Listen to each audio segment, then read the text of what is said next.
Salah satu alutsista yang dimiliki Angkatan Laut adalah kapal selam. Tanpa adanya kapal selam, tentunya akan memperlambat kekuatan Angkatan Laut. Dan berikut ini, saya akan menjelaskan bagaimana cara kerja kombatan kapal selam. Memperkenalkan kapal selam Alugoro buatan PT PAL Indonesia dan bekerjasama dengan Korea Selatan yang diresmikan pada tahun 2020 lalu. Nama Alugoro diambil dari cerita pewayangan, yakni Prabu Baladewa yang merupakan tokoh wayang yang dikenal memiliki sifat adil, tegas, dan jujur. Prabu Baladewa memiliki sebuah senjata yang berbentuk ganda yang dinamakan Alugoro. Kapal selam Alugoro memiliki spesifikasi sebagai berikut. Memiliki panjang keseluruhan 61,3 meter. Memiliki bobot 1.460 ton. Kecepatan saat menyelam 23 knot. Kecepatan ketika di atas permukaan 15 knot. Dan tentunya bisa membawa 40 kru lebih. Daya jelajah kapal selam Alugoro mencapai 50 hari dan dapat menyelam dalam 250 meter lebih di dalam bawah laut. Indonesia mencatat sejarah sebagai negara pertama membuat kapal selam sendiri, tentunya se-Asia Tenggara.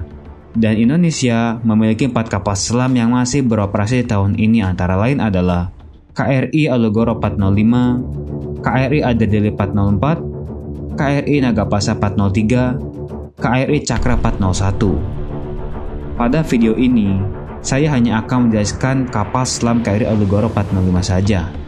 Berikut ini adalah ilustrasi isi kapal selam KRI 405. Terdapat pada bagian pertama adalah torpedo haluan. Bagian tengah kokpit kapal selam dan belakang kapal selam terdapat kamar tidur, dapur, mesin, dan torpedo buritan.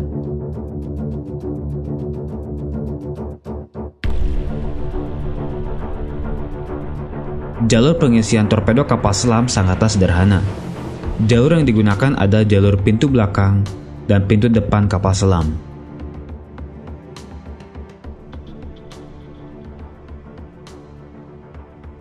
Pintu tengah pada kapal selam adalah pintu utama untuk keluar masuknya prajurit. Bagian terdepan kapal selam Alugoro terdapat torpedo haluan atau torpedo depan. Pada bagian ini terdapat 4-6 prajurit untuk mengontrol torpedo.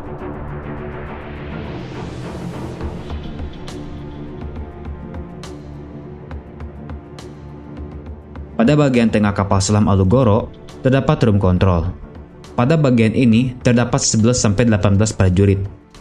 11 prajurit dari room control ini terbagi atas 3 prajurit sebagai penangkap radar, 4 prajurit sebagai driver kapal selam, komander atau nahkoda kapal selam terdapat di peta digital. Komander bertugas mengontrol keseluruhan kapal selam. Bagian berikutnya adalah periscope man yang bertugas untuk membidik lawan atau melihat situasi di atas permukaan laut.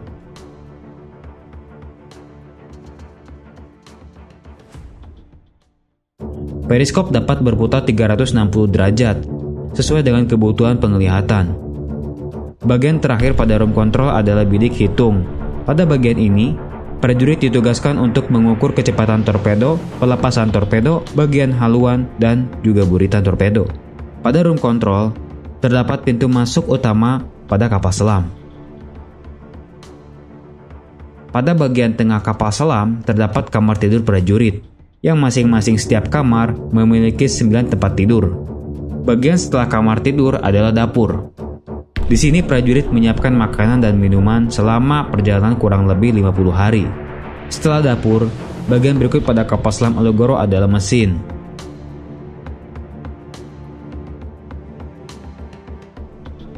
Dan bagian akhir pada kapal selam Alugoro adalah torpedo buritan atau torpedo belakang. Setiap kapal selam memiliki sonar. Sonar singkatan dari bahasa Inggris, yaitu Sound Navigation and Rigging, merupakan istilah yang pertama kali digunakan selama Perang Dunia Pertama dan Perang Dunia Kedua, yang berarti penjarakan dan navigasi suara. Adalah sebuah teknik yang menggunakan penjalaran suara dalam air untuk navigasi atau mendeteksi kendaraan air lainnya. Cara kerja sonar dibagi menjadi 2, yaitu sonar pasif dan sonar aktif. Sonar pasif sebenarnya lebih mengarah kepada sistem hidrolik yang ada pada bagian kapal, sehingga tidak ada sinyal yang kirim keluar. Sonar aktif. Sonar ini merupakan perangkat yang menembakkan suara yang mendeteksi keberadaan jauh di suatu objek air. Sonar ini mengeluarkan bunyi suara ping atau lainnya, dan semakin dekat dengan target maka bunyi akan semakin intensif.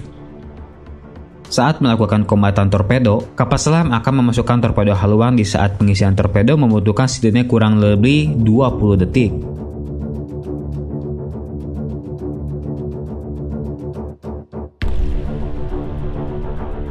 Torpedo akan diluncurkan sesuai arahan yang ditentukan oleh komander. Jika tembakan pertama meleset, tidak terkena sasaran, maka disini tugas bidik hitung, bertugas untuk mengatur kecepatan pelepasan torpedo.